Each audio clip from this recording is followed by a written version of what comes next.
వందనములు చెల్లిస్తూ ఉంటున్నాను. అందరికీ వందనాలు. ప్రేమైన దేవుని సంగమా, మరి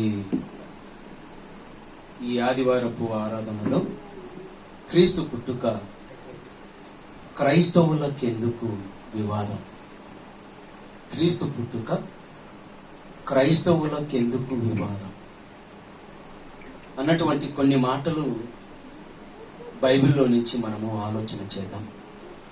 ఇప్పటికే క్రీస్తు సంఘముగా మైదుకూరులో ప్రతి ఆదివారము, ప్రతి బుధవారము దేవుని అమూల్యమైనటువంటి మాటలను మనం నేర్చుకుంటున్నాం. అందరినీ ఆలోచింపజేసే చక్కని మాటలు, ఈ సమాజానికి అవసరమైనటువంటి మాటలు మనం ప్రతి ఆదివారము మీకు నేర్పించడం జరుగుతూ ఉంది. కనుక మరి ఈ ఆదివారం కూడా సంఘంలో అందరినీ ఆలోచింపజేసే ఉన్నతమైనటువంటి మాటలు ఆలోచన చేద్దాం. ఎందుకంటే ఇప్పటికే సమాజంలో క్రైస్తవ్యంలో గలిబిలి ఎక్కువ అయిపోయింది. ఉన్నటువంటి విశ్వాసంలో నుంచి కూడా ప్రక్కకు తొలగిపోయే ప్రమాదంలోకి ఈరోజు క్రైస్తవ్యం వస్తుంది. క్రైస్తవ్యము విశ్వాసంలో ఎదగాలి తప్ప తగ్గిపోకూడదు. ఇది ఎవరు కోరుకున్నారు అంటే తండ్రి అయిన దేవుడు కోరుకున్నాడు, యేసుక్రీస్తు ప్రభుల వారు కూడా కోరుకున్నారు. అలాగే ఒక క్రైస్తవులుగా బాధ్యతగా దేవుని వాక్యాన్ని నేర్చుకొని వాక్యంలో ఎదగాలి. నిజముగా మన ఆత్మీయ తండ్రి గారు జయశాలి పీడి సుందరరావు గారు, ఆయన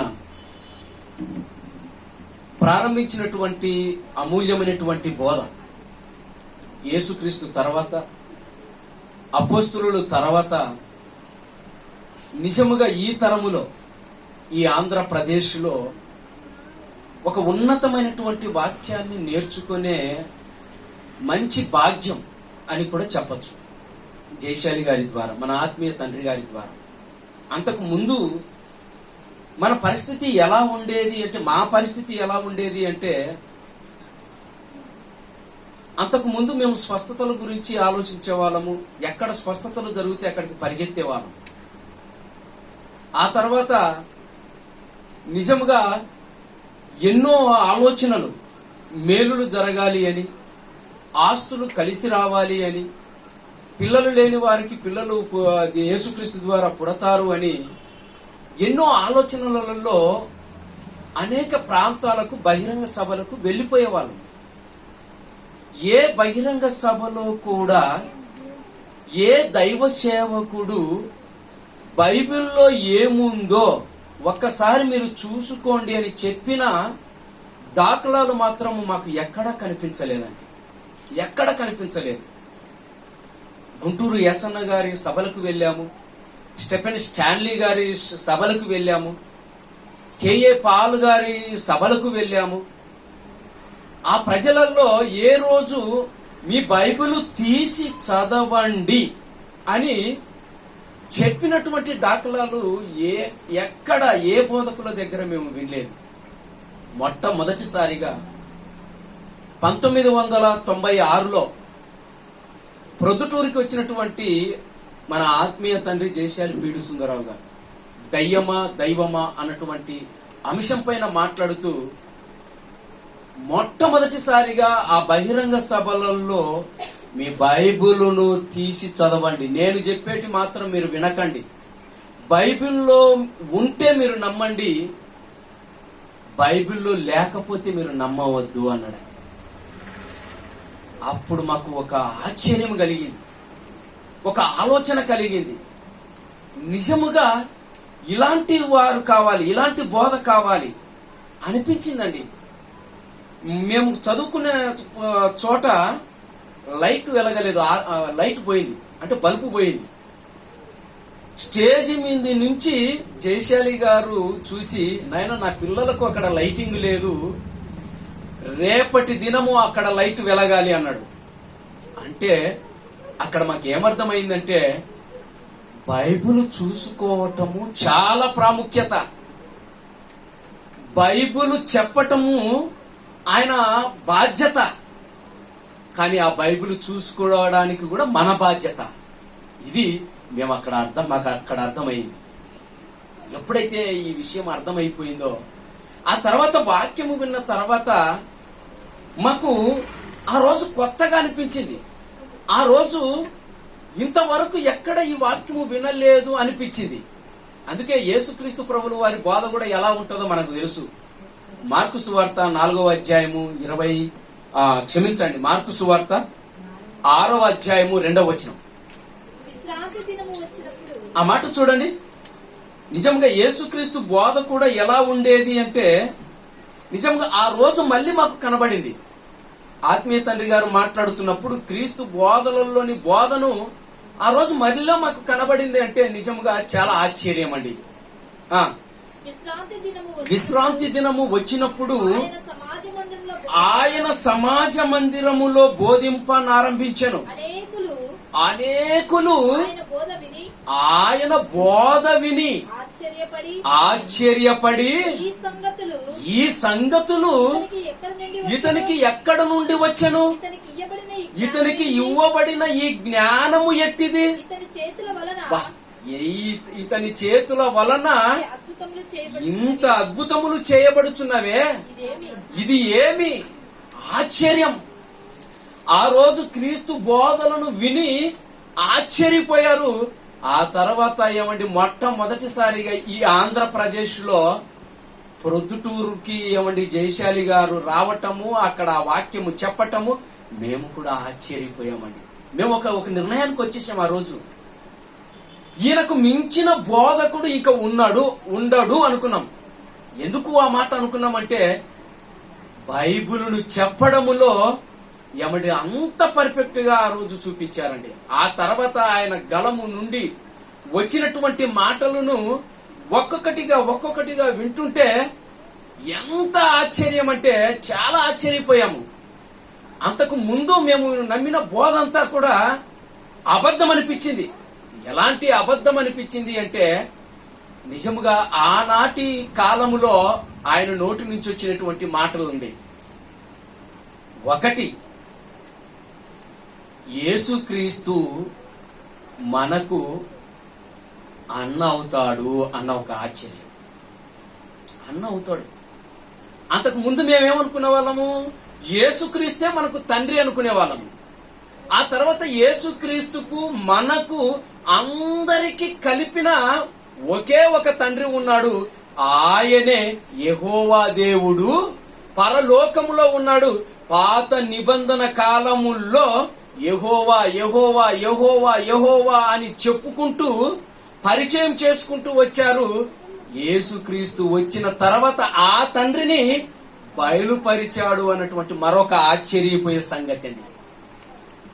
అయ్య బాబోయ్, దేవునిగా చూస్తే ఆయన ఎక్కడో ఉంటాడు, కానీ తండ్రిగా చూస్తే మనకు దగ్గరగా ఉంటాడు అని దేవుడిని ఒక తండ్రిగా మాకు పరిచయం చేసింది ఆ రోజు జయశాలి గారు.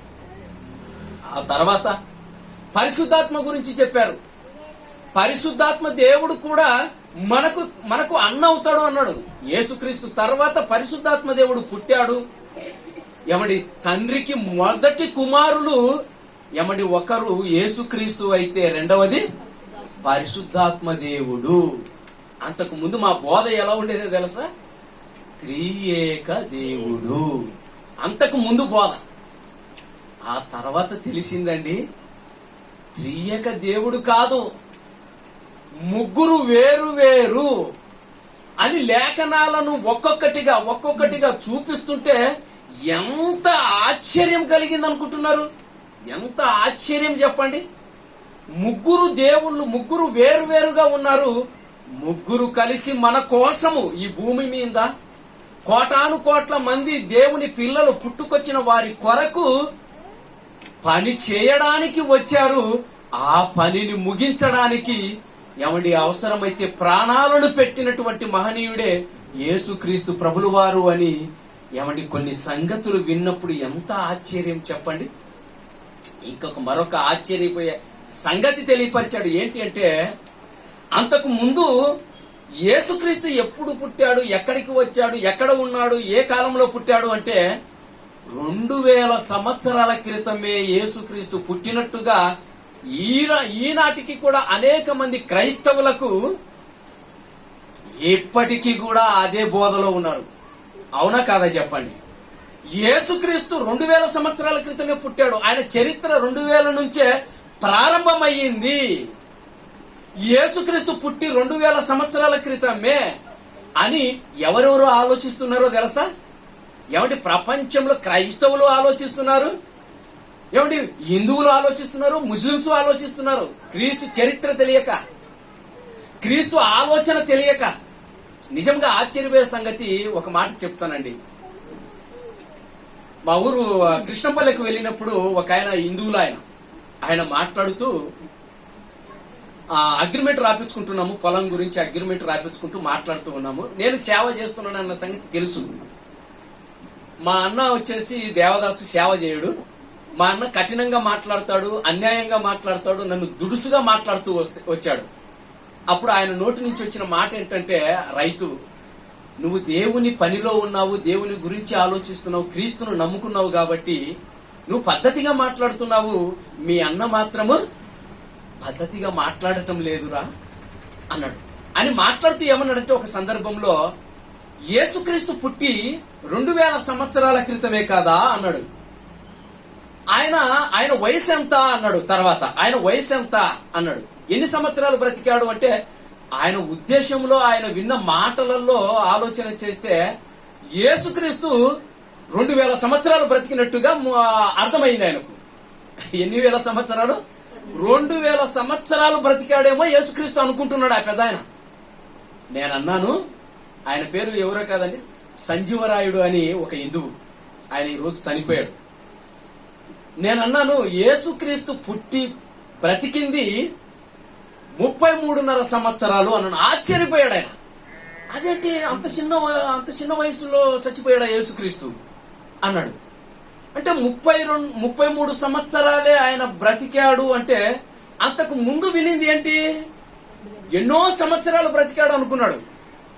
కానీ 33.5 సంవత్సరమే అనేసరికి నిజంగా ఆయన ఆశ్చర్యపోయారు. ఈ మాట నేను చెప్పడానికి నిజంగా ప్రారంభంలో నేను విన్నటువంటి మాటలకు నేను ఆశ్చర్యపోయాను. బైబిల్ అంతేనండి. యేసుక్రీస్తు మాట్లాడితే అనేక మంది ఆశ్చర్యపోయారు. ఈరోజు బోధ వింటున్నప్పుడు ఆశ్చర్యపోవాలే తప్ప ఏమండి బాధపడకూడదండి. బాధపడకూడదు. చాలా మంది బాధపడిపోతుంటారు. ఎప్పుడు ముగిస్తాడా వెళ్ళిపోదామా అనుకుంటుంటారండి. ఎప్పుడు ముగిస్తాడా వెళ్ళిపోదామా అనుకుంటుంటారు. కానీ జయశాలి గారు, మన ఆత్మీయ తండ్రి గారు పరిచయమైన తర్వాత ఈ బోధలు వింటుంటే ఏంటి అప్పుడే ముగించేశాడా? బహిరంగ సభలలో వచ్చే ఆలోచన అప్పుడే ముగించేశాడు. అవును, అప్పుడే ముగించేశాడు. అప్పటికే ఎంత అయిందో తెలుసా? గంట అయింది.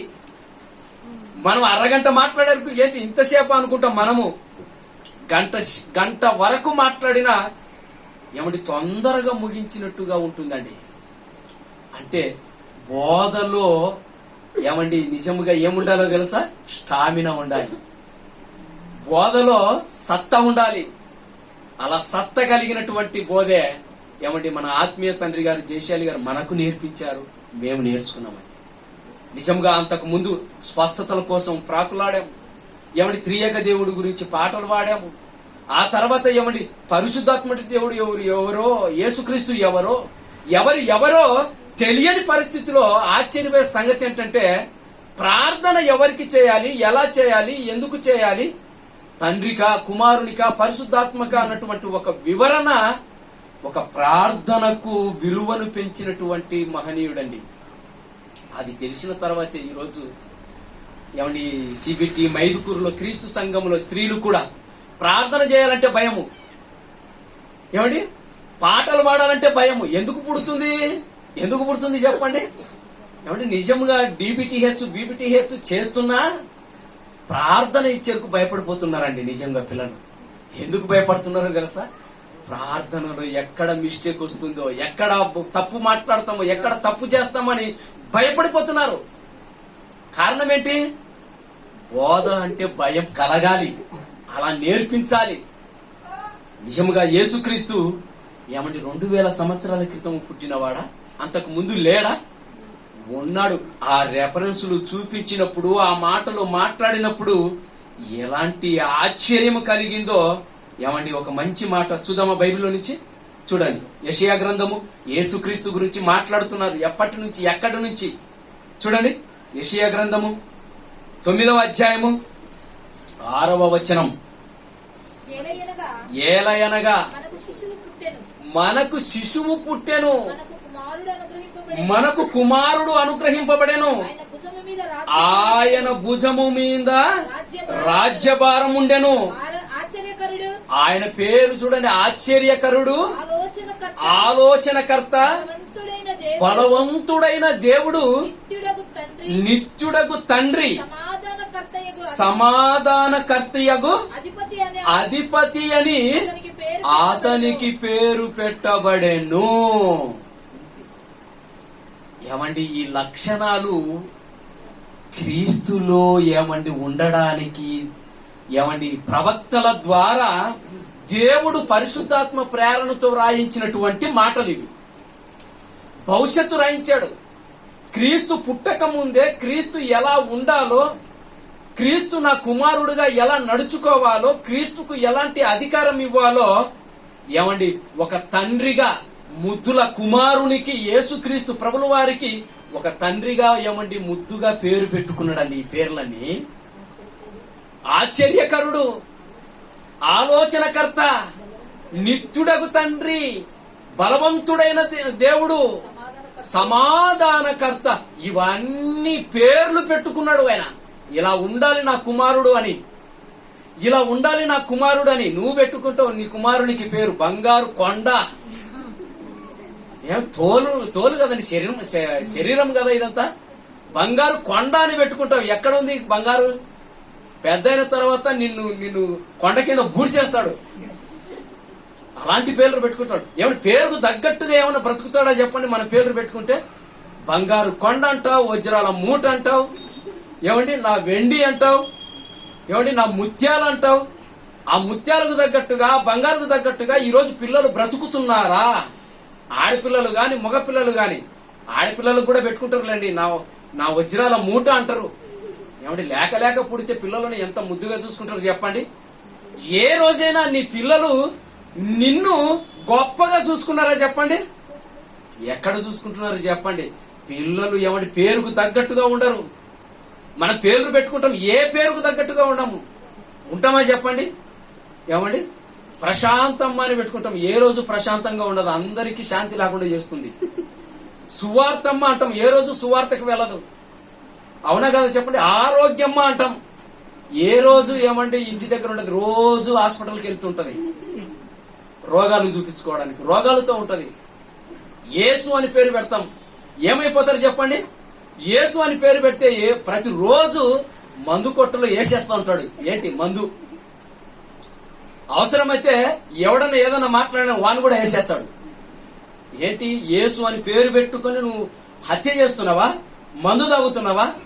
దావీదు అని పేరు పెట్టుకుంటావు, ఏమండి ఎవరికి ప్రశాంతత లేకుండా చేస్తావు. కానీ యేసుక్రీస్తుకు దేవుడు పెట్టుకున్న పేర్లు చూడండి, ఆ పేరుకు తగ్గట్టుగా ఆయన నడుచుకున్నాడా లేదా చెప్పండి? ఏమండి నిజంగా ఎంత గొప్ప పేరు పెట్టుకున్నాడు చెప్పండి. ఇవన్నీ పేర్లు ఆయనకు అలాంటి గుణాలు. ఒక తండ్రిగా ఆదరించాడు, అలాగే ఒక బలవంతుడుగా ఉన్నాడు, హెచ్చరికలు చేశాడు, సమాధానముగా ఉన్నాడు. ఎవరితో గొడవలు పడలేదే, ఎవరి నాశనాన్ని కోరుకోలేదే, సమాధానం. ఆ పేరుకు తగ్గట్టుగా నిజంగా యేసుక్రీస్తు జీవితంలో పుట్టిన తర్వాత ఉంది అంటే ముందు రాసుకున్నాడు. మరొక మాట చూడండి, సామెతల గ్రంథం 8వ అధ్యాయము, సామెతల గ్రంథం 8వ అధ్యాయము 22వ వచనం, 22, 23వ వచనం చూడండి. పూర్వకాలమందు తన సృష్టి ఆరంభమున తన కార్యములలో ప్రథమమైన దానిగా యెహోవా నన్ను కలుగజేసెను.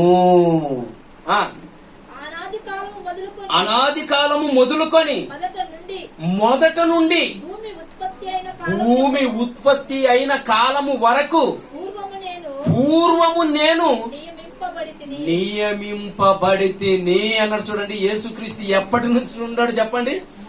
అనాది కాలము నుండి, ప్రారంభము నుంచి నేను ఉన్నాను. నా తండ్రి నన్ను కన్నాడు, మనకు శిశువు పుట్టాను అన్నాడు. చూడండి ఎప్పుడు శిశువు పుట్టాడు? 2000 సంవత్సరాల క్రితములో భూమి మీద పుట్టాడు. కానీ ఇక్కడ పలికినటువంటి మాటను బట్టి చూస్తే ఎప్పుడో పుట్టేశాడు, ప్రారంభంలో పుట్టేశాడు. ఎప్పటి నుంచి ఉన్నాడు మనకు తెలుసు. యోహాను సువార్త 1వ అధ్యాయం 1వ వచనం. చూడండి, యోహాను సువార్త 1వ అధ్యాయము 1వ వచనం నుంచి, ఆది యందు వాక్యం ఉండెను, వాక్యము దేవుని యొద్ద ఉండెను, వాక్యము దేవుడై ఉండెను. ఆయన ఆది యందు దేవుని యొద్ద ఉండెను. ఎవరున్నారు? యేసుక్రీస్తు ప్రభులు వారండి.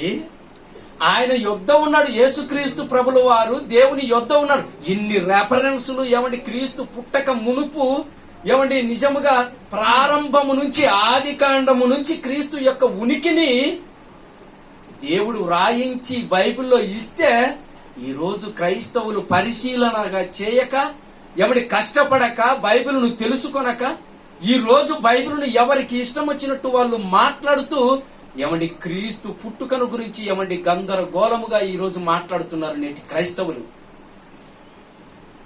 మహానుభావుడు జయశాలి పీడి సుందరరావు గారు ఎందుకు పదే పదే నేను చెప్తున్నానంటే, 25 సంవత్సరాలు ఆయన చదివి ఈ మహాజ్ఞానాన్ని మనకు నేర్పించకపోతే క్రీస్తు పుట్టుక పాత నిబంధనలో ఉందన్న సంగతి సరిగా తెలియకపోవును. ఇప్పుడు తెలుస్తుంది. చూడండి ఎంత మంచిగా చెప్పాడు చెప్పండి. ప్రారంభంలో ఆయన తీసినటువంటి సబ్జెక్టులన్నీ కూడా చాలా వండర్ఫుల్. క్రీస్తుకు దేవుడిచ్చినటువంటి అధికారం చూస్తారా?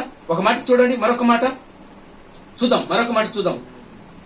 కొరింథీయులకు రాసినటువంటి 1వ పత్రిక చూడండి. యేసుక్రీస్తు మాట్లాడుతూ, యేసుక్రీస్తు కూడా చెబుతూ ఒక మంచి మాట చెప్తున్నాడు. చూడండి, 15వ అధ్యాయం 28వ వచనం చూడండి. చూద్దాం బైబిల్లో. అక్కడ చెప్తున్నాడు చూడండి, కొరింథీయులకు రాసినటువంటి 1వ పత్రిక 15వ అధ్యాయము 28వ వచనం. ఆయన చెప్తున్నాడా? మరియు సమస్తమును ఆయనకు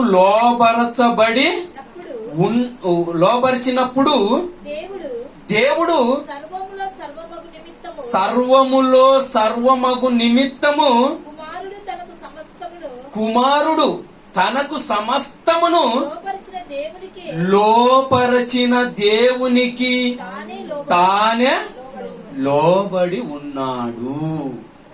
ఎవరండి? యేసుక్రీస్తు ప్రభులు వారు. ఎవరికి లోబడి ఉన్నాడు? దేవునికి లోబడి ఉన్నాడు. ఎందుకు ఈ మాట, ఈ పాయింట్ చెబుతున్నానో మీకు అర్థం కావడానికి చెప్తున్నాను. ఒక మాట చెప్తాను. ఈ యేసుక్రీస్తు ఒక తండ్రికి కుమారుడుగా లోబడటము న్యాయమే, అంతేనా? ఇది న్యాయము, ధర్మము. లోబడుతున్నాడు కదా అని యేసుక్రీస్తును హీనంగా దేవుడు చూడలేదు. దేవుడు ఏం చేశాడు? సమస్తమును అప్పగించేశాడు. అన్నిటి మీద అధికారము ఇచ్చేశాడు. మనుషుల అందరికంటే జ్యేష్ఠుడు ఎవరు చెప్పండి? యేసుక్రీస్తు ప్రభువు, జ్యేష్ఠ కుమారుడు. ఎంత ఆధిక్యత ఇచ్చాడు చెప్పండి. దేవునితో సమానంగా పెట్టుకున్నాడు. అయితే సమానుడైనటువంటి యేసుక్రీస్తు మాట్లాడుతున్నాడు, నేను నా తండ్రికి లోబడి ఉన్నాను. మన పిల్లలు మనకు లోబడతారా చెప్పండి?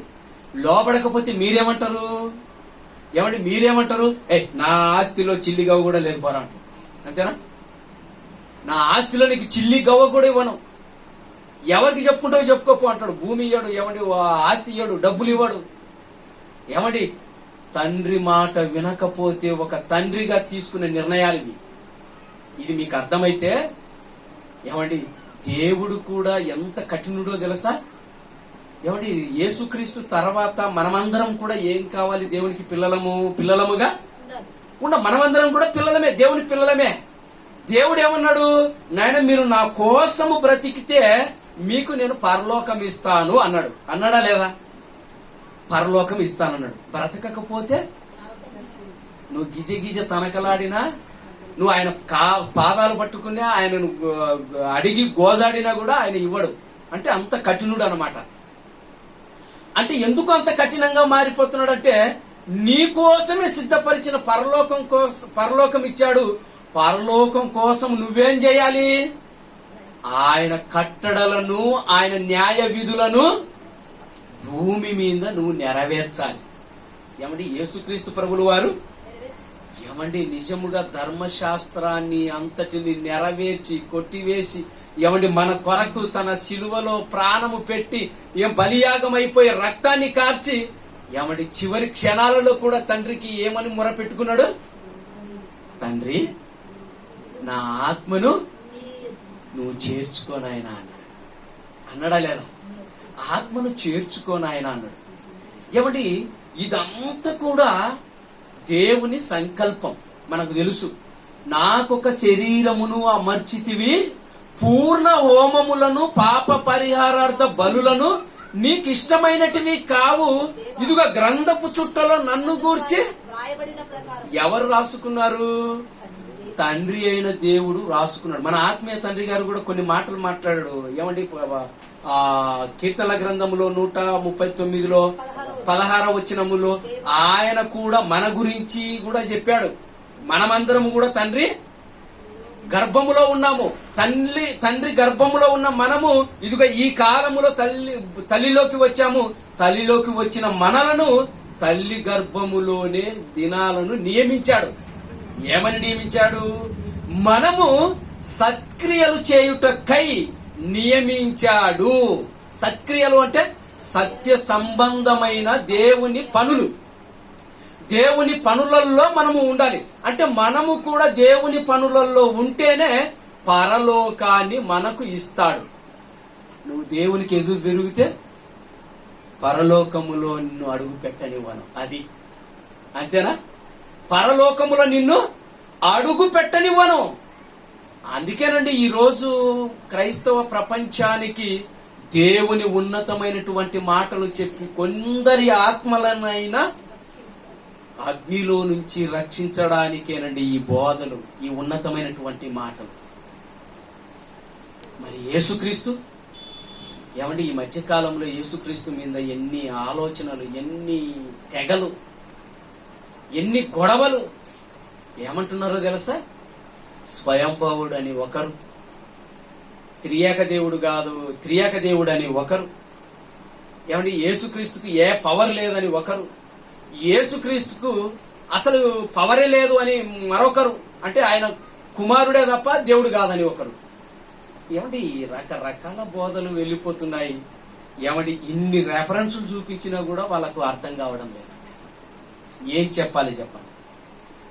మరి పైగా వచ్చేసి ఇప్పుడు ఏమైపోయింది అంటే, క్రైస్తవులందరూ ఏకముగా ఉండండిరా నాయన అని ఆయన చెప్తే, దేవుడు చెప్తే, యేసుక్రీస్తు అందుకు మీరందరూ ఏకంగా ఉండాలి, మీరందరూ మరి ఈ సత్యాన్ని తెలుసుకొని ఏమంటే సంఘములో మీరు ఒకటిగా ఉండి పరలోకానికి వెళ్ళాలి అని ఆయన చెప్తే, ఇప్పుడు ఎవరికెవరికి సమస్యలు? ఏమంటే వాస్తవానికి ఒక మాట చెప్పమంటాం, ఈ రోజు ఏమంటే క్రైస్తవులను చెడగొట్టేది ఎవరు అనుకుంటున్నారు? క్రైస్తవులే. అవునండి, క్రైస్తవులే చెడగొడుతున్నారు. హిందువులు చాలా మంచివారండి, వాళ్ళకి ఏమి తెలియదు. ముస్లిమ్స్ వాళ్ళు కూడా చాలా మంచివారేనండి, వాళ్ళకి ఏమి తెలియదు. ఏమంటే నిజముగా క్రైస్తవులనే నిజంగా ఈరోజు సమస్యలన్నీ ప్రారంభమయ్యాయి. ఇదేంటి కర్మ? యేసుక్రీస్తు దేవుడు త్రియేక దేవుడు అంటారు, ఒకరేమో స్వయంభవుడు అంటారు, ఒకడేమో ఏమండి నిజంగా యేసుక్రీస్తు దేవుడే కాదంటాడు. అంటే మరికొందరు ఏమంటారో తెలుసా? పాత నిబంధన గ్రంథం అవసరం లేదు బ్రదర్ అని ఒకడంటాడు.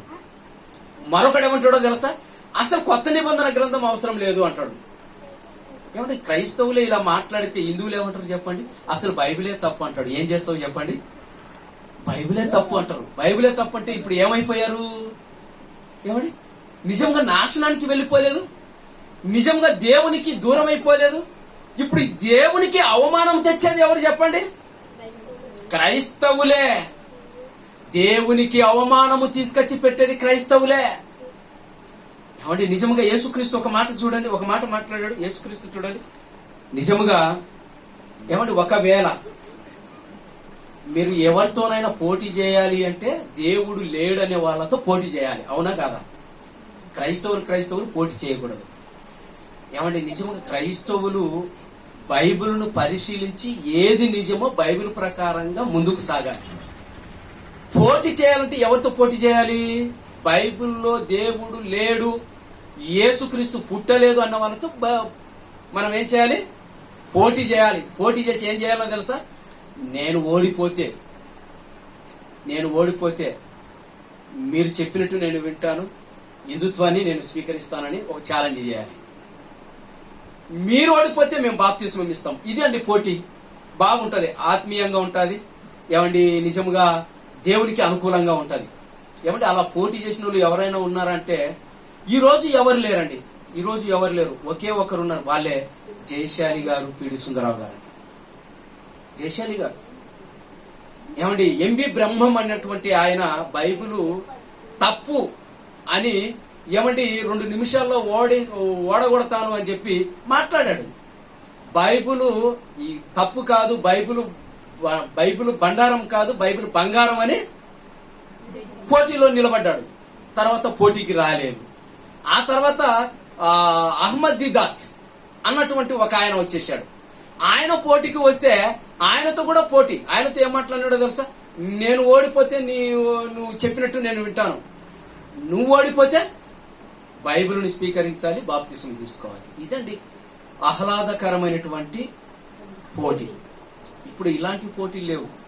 యేసుక్రీస్తు స్వయంభవుడు, అలాగే యేసుక్రీస్తు దేవుడు కాదు, మేము నిరూపిస్తాం. ఇప్పుడు నువ్వు నిరూపించడానికి ఇప్పుడు ఈ తగాదాలలో, ఈ గొడవలలో పక్కన వాళ్ళు ఏమనుకుంటారు? మేము ముందే చెప్పాం కదా మీ ఇద్దరిది తప్పే అని అంటారు. అప్పుడు ఏమైపోతాం చెప్పండి? అందుకే ప్రేమైన దేవుని పిల్లలారా, నిజంగా ఇవన్నీ ఎందుకు చెప్తున్నానంటే, నిజంగా యేసుక్రీస్తు మాట్లాడుతూ ఒక మాట చెప్తున్నాడు. చూడండి, ఒక మాట, మంచి మాట. ఆ మాట చూడండి. ఒకవేళ పోటీ చేయాలనుకుంటే ఇంకా చాలా ఉన్నాయి, ఆ పోటీలన్నీ కూడా మీరు చేయొచ్చు. చెబుతున్నాడు. యోహాను సువార్త 5వ అధ్యాయము 26వ వచనం చూడండి. యేసుక్రీస్తు నిజముగా ఎలా స్వయంభవుడు కాడో ఏమంటే ఆయన మాటల్లో నుంచే ఒక మాట విందాం. యేసు 26వ వచనం. తండ్రి ఏలాగు తానంతట తానే జీవము గలవాడై ఉన్నాడో అలాగే కుమారుడను తనంతట తానే జీవము గలవాడై ఉండుటకు కుమారునికి అధికారము అనుగ్రహించను. కుమారునికి అధికారం ఎవరు అనుగ్రహించారు? ఏమండి, తండ్రి అనుగ్రహించాడు. కుమారునికి ఎవరు అనుగ్రహిస్తారు? చూడండి, అధికారము గలవాడిగా. ఏమంటే తన్ను తానే అధికారము గలవాడినిగా తండ్రి కుమారునికి అనుగ్రహించాడు. చూడండి, కుమారునికి అనుగ్రహించాడు. 27వ వచనంలో మరియు ఆయన మనిషి కుమారుడు గనుక తీర్పు తీర్చుటకు తండ్రి అధికారము అనుగ్రహించెను. తండ్రి అధికారము అనుగ్రహించెను. ముగింపులోకి వస్తున్నానండి. తండ్రి అధికారము అనుగ్రహించెను అన్నాడు. చూడండి, దేవుడే అనుగ్రహించాడండి. ఇంకా ఎన్ని రెఫరెన్స్లు ఉన్నాయో తెలుసా? ఏమండి, అలిసిపోయేంత వరకు బైబుల్ ఓపెన్ యూనివర్సిటీ ఇండియా వారు ఏమండి హేతువాదులకు, క్రీస్తు విరోధులకు అలిసిపోయేంత వరకు చూపించగలరు. కానీ అవసరం లేదు. మీరు మా పాదాల దగ్గరికి రావాలి, మా దగ్గరికి రావాలి. అప్పుడే మీకు మేము అన్ని నేర్పిస్తాం, చెప్తాం. ఎందుకంటే తెలిసి తెలియని జ్ఞానాన్ని తెలుసుకొని ఈరోజు ఏమని క్రైస్తవ్యాన్ని పాడు చేస్తున్నారు చాలా మంది. వాళ్ళందరికీ బుద్ధి కలగాలి. అలా బుద్ధి కలగాలంటే ఎవరు చెప్పాలి చెప్పండి? నిజమైన క్రైస్తవుడు, ట్రూ క్రిస్టియన్ క్రైస్తవుడు చెప్పాలి. దేవుని ఉన్నతమైనటువంటి మాటలు చెప్పాలి. అందుకే నిజంగా ఈ మైదుకూరులో ఈ మాటలు మనం నేర్చుకుంటున్నాం. ఎవరు నేర్చుకుంటున్నారు చెప్పండి? బైబిల్ కాలేజీలలో నేర్చుకుంటున్నాం, రీసెర్చ్ సెంటర్లలో నేర్చుకుంటున్నాం. ఏమండి నిజంగా ఇంత ఉన్నతమైనటువంటి మాటలు. ఏమండి నిజముగా బైబిల్లో దేవుడు కొన్ని రాయిస్తాడు, కొన్ని రాయించాడు. చివరిగా ఈ మాటలు చెప్పి నేను ముగిస్తాను. ఆయన అవసరమైతే రాయిస్తాడు, అవసరం లేకపోతే రాయించాడు. బైబిల్కు బైబిలే సమాధానం. బైబిల్ ఎక్కడ మాట్లాడుతుంటే అక్కడ క్రైస్తవులు మాట్లాడాలి, అక్కడ బోధకుడు మాట్లాడాలి. బైబిల్ ఎక్కడ నోరు మూసుకోమన్నదో అక్కడ నోరు మూసుకోవాలి, అంతే. అక్కడ మాట్లాడకూడదు. అలాంటి సందర్భాలు బైబిల్లో లేవా? ఉన్నాయి, బైబిల్లో ఉన్నాయి, కోకొల్లలో ఉన్నాయి. ఎలాంటి సందర్భాలు ఉన్నాయో తెలుసా? నిజంగా ఎలాంటి సందర్భాలు ఉన్నాయి? ఏమంటే నిజంగా ఈ మధ్య కాలంలో కొందరు ఛాలెంజ్ చేస్తున్నారు, కొందరు మాట్లాడుతున్నారు. 10 లక్షలు ఇస్తాము, యేసుక్రీస్తు పుట్టుక ఎక్కడ ఆ తేదీ మాకు చెప్పండి అంటున్నారు. మీకు చేతనైతే అడిగిపోండి, పోండి, అక్కడికి వెళ్ళండి. 10 లక్షలు వచ్చేది కదా, ఇంకేమి? ఏమండి కొన్ని అవసరమైతే రాయిస్తాడు దేవుడు, కొన్ని అవసరమైతే రాయించాడు. ఎవరితోనూ ఎవరితో చేయాలి నువ్వు పోటీ? ఎవడి అలాంటి వాళ్ళతో నువ్వు పోటీ చేయి. ఇంకా కొన్ని సంఘటనలు ఉన్నాయి, అవన్నీ కూడా మీరు పోటీ చేయాలనుకుంటే చేయండి. ఏమంటే ఇంకొక మాట చూస్తారా? యేసుక్రీస్తు పుట్టుక ఏ ప్లేస్ లో జరిగింది, ఎక్కడ జరిగింది అది తెలుసా? ఇది చెప్పగలరా? బైబిల్లో లేదు, రాయించలేదు. ఎక్కడ పుట్టాడు యేసుక్రీస్తు, ఆ స్థలము, ఆ ప్లేస్ ఎవరైనా చూపించగలరా? మనకు తెలుసు. ఏమంటే బైబిల్లో దేవుడు రాయించలేదు. 6వ అధ్యాయం లూకాసు వార్త, క్షమించండి, లూకాసు వార్త 2వ అధ్యాయం 6వ వచనం. లూకాసు వార్త 2వ అధ్యాయము 6వ వచనం. వారక్కడ ఉన్నప్పుడు, ఎవరు? మరియమ్మ, యోసేపు గారు. వారు అక్కడ ఉన్నప్పుడు ఆమె ప్రసవ దినములు నిండెను గనుక తన తొలిచూలు కుమారుని కని పొత్తిగుడ్డలతో చుట్టి సత్రంలో వారికి స్థలము లేనందున సత్రంలోకి వెళ్లి బిడ్డను పరుండబెట్టెను. కని అన్న పదం ఉంది చూడండి. ఎక్కడ కనింది? ప్లేస్ ఉందా? కన్న తర్వాత పొత్తిగుడ్డలతో చుట్టింది. ఏమంటే బిడ్డను తీసుకెళ్లిపోయి ఎక్కడ పరుండబెట్టింది? పశువుల పాకలో పరుండబెట్టింది. మనం ఏమంటాము? తొట్టిలో కనింది అంటాడు ఒకడేమంటాడు పశువుల పాకలో కనింది అంటాడు. ఇంకొకడేమంటాడు లేదు లేదు సత్రంలో కనింది అంటాడు ఇంకొకడు. ఇంత గందరగోళం క్రైస్తవులలో ఎందుకు నెలకొన్నది చెప్పండి? సరిగా చదవకపోబట్టి. కనింది ఎక్కడ కనిందంటే బెత్లెహేములో ఎక్కడో ఒక ప్లేస్ లో కనింది. ఆ ప్లేస్ మాత్రం చెప్పలేదు. చెట్టు కింద కనిందో, సత్రంలో కనిందో, లేకపోతే ఒక ఇంటిలో కనిందో, అదంతా రాయించాడు అనుకోండి. ఒకవేళ రాయించాడు అనుకోండి. ఏమంటే ఈరోజు యేసుక్రీస్తు పుణ్యక్షేత్రాలని వెళ్ళిపోతున్నారు. ఎక్కడికి వెళ్ళిపోతున్నారు చెప్పండి? ఏమండి యెరూషలేముకు వెళ్ళిపోతున్నారు. ఇటు చూస్తే విజయవాడ కొండ మీదకి వెళ్ళిపోతున్నారు. ఆ తర్వాత ఇక్కడ కర్ణగిరికి వెళ్ళిపోతున్నారు. అలాగే అక్కడ వేలాంగినికి వెళ్ళిపోతున్నారు. అవును, వేలాంగినికి వెళ్ళిపోతున్నారు. ఏమంటే ఆ ప్లేస్లకి ఎందుకు వెళ్ళిపోతున్నారు? అది పవిత్ర స్థలం అనుకుంటున్నారు. అక్కడ యేసుక్రీస్తు పుట్టాడు అనుకుంటున్నారు. అంటే కొందరు అమాయకులు. ఇప్పుడు యేసుక్రీస్తు నిజంగా పుట్టిన స్థలం, ఆ ప్లేస్ గురించి రాయించితే అక్కడ ఒక పెద్ద గుడి, అక్కడ ఒక పెద్ద విగ్రహం. ఏమండి మనమందరం కూడా అక్కడికే పరిగెత్తేవాళ్ళం. అందుకేనండి దేవుడు కొన్ని రాయిస్తాడు, కొన్ని రాయించాడు. మరొకటి చూస్తారా? రాయించండి. మరొకటి మనకు తెలుసు. ఏంటి ఆ మాట అంటే యోహాను సువార్త 8వ అధ్యాయము 45వ వచనం. యోహాను సువార్త 8వ అధ్యాయము 45వ వచనంలో నేను సత్యమునే చెప్పుచున్నాను గనుక మీరు నన్ను నమ్మరు అన్నాడు. చూడండి, యేసుక్రీస్తు ప్రభుల వారు ఏమండి నిజమే చెబుతాడు, కానీ మీరు నన్ను నమ్మరు అన్నాడు. చూడండి, నమ్మరు. ఆ రోజు యూదులు నమ్మలేదు, ఆ రోజు ఇశ్రాయేలు నమ్మలేదు. ఈ రోజు క్రైస్తవుల పరిస్థితి కూడా ఎలా ఉంది చెప్పండి? నమ్మడము లేదు, ఏమండి విశ్వసించడం లేదు. విచిత్రం ఏంటంటే ఈ గందరగోళములో విశ్వాసము పెరుగుతుందా తరుగుతుందా? విశ్వాసము తరిగిపోతుంది. విశ్వాసం నుంచి తొలగిపోయే ప్రమాదము ఏర్పడుతుంది. అందుకే మీరు నమ్మరు అన్నాడు. చూడండి ఏమండి, మరొక మాటలో చెప్తాడు ఏమండి, వ్యభిచారమందు పట్టబడినటువంటి స్త్రీని పట్టుకున్నప్పుడు యేసుక్రీస్తును బలవంతముగా అడుగుతున్నప్పుడు ఈమెను రాళ్లతో కొట్టి చంపాలా వద్దా?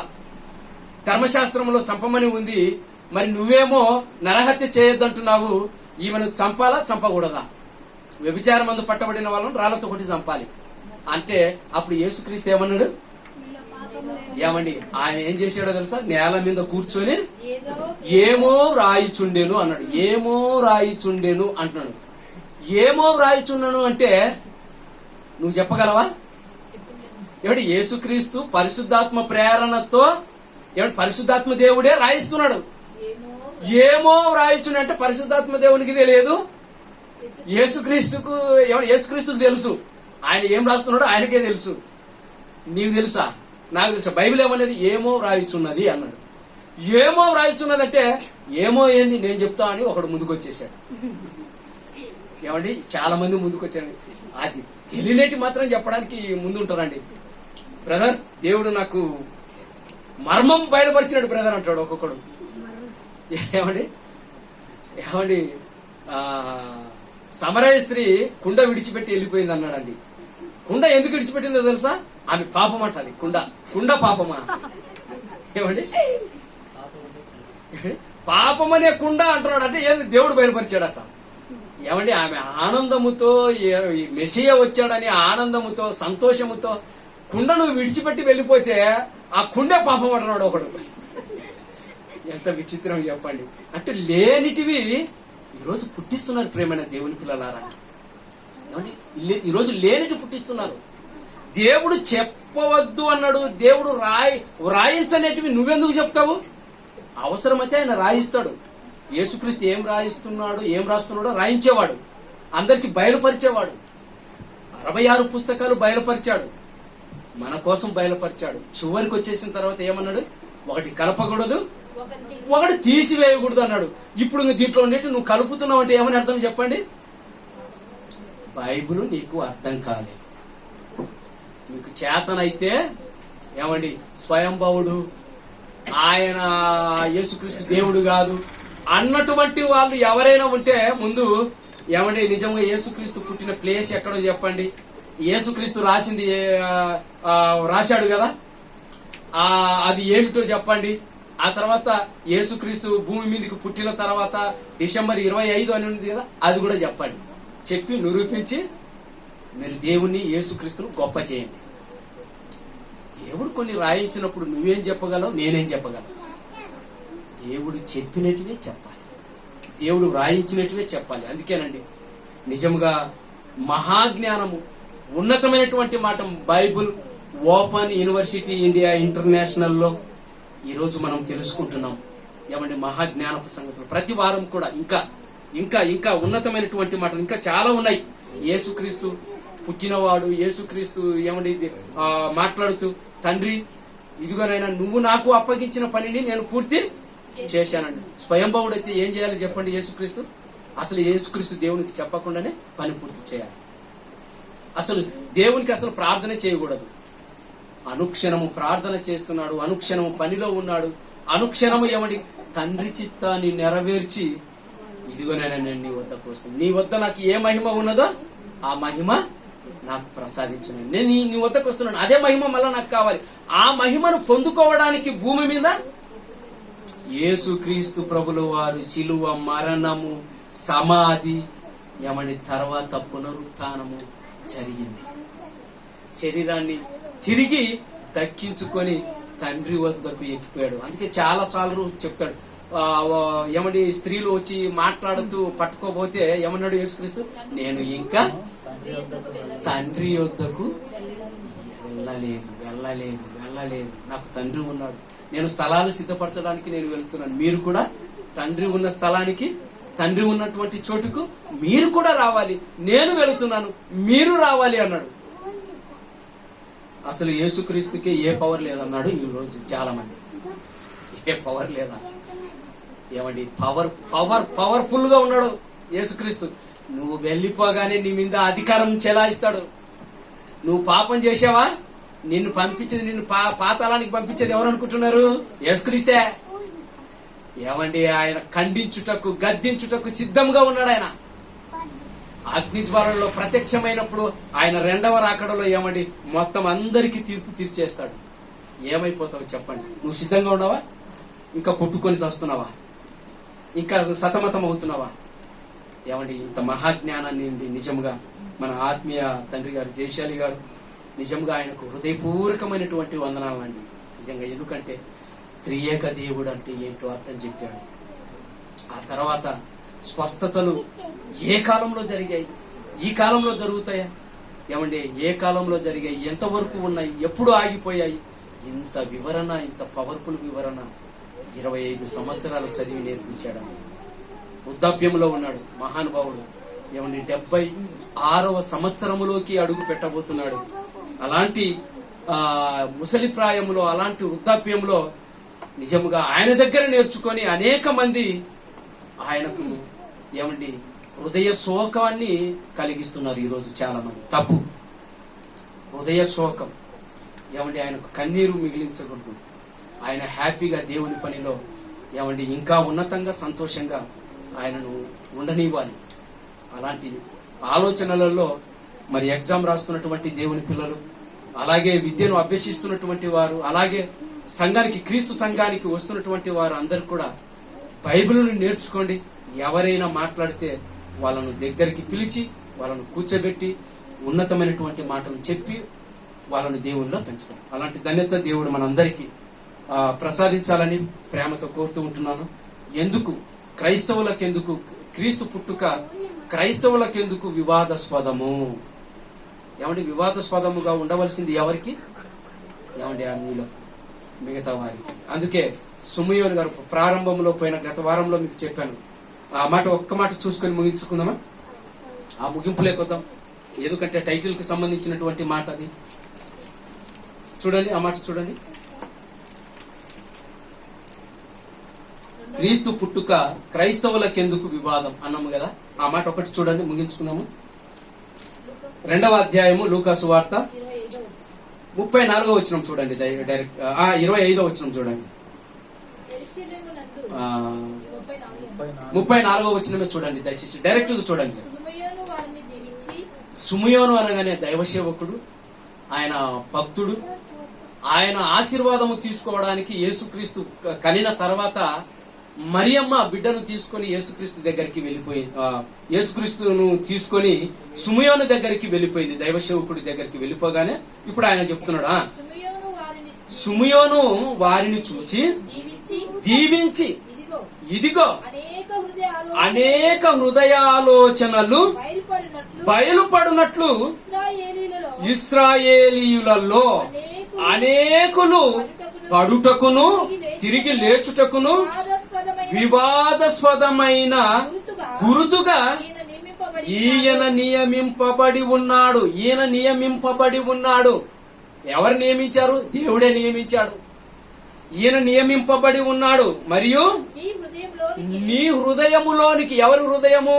మరియమ్మ హృదయములోనికి ఒక ఖడ్గము దూసుకొని పోవును అన్నాడు. చూడండి, ఇది ప్రవచనము, క్షమించండి, ఇది నెరవేర్పు.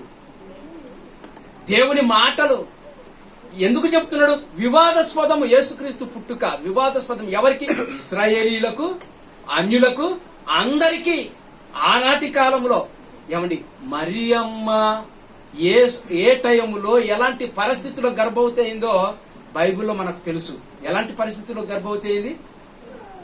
ఏమండి, కన్యక గర్భవతి కావడము వివాదమా కాదా చెప్పండి? వివాదం అండి. యేసుక్రీస్తు పుట్టుక వివాదం.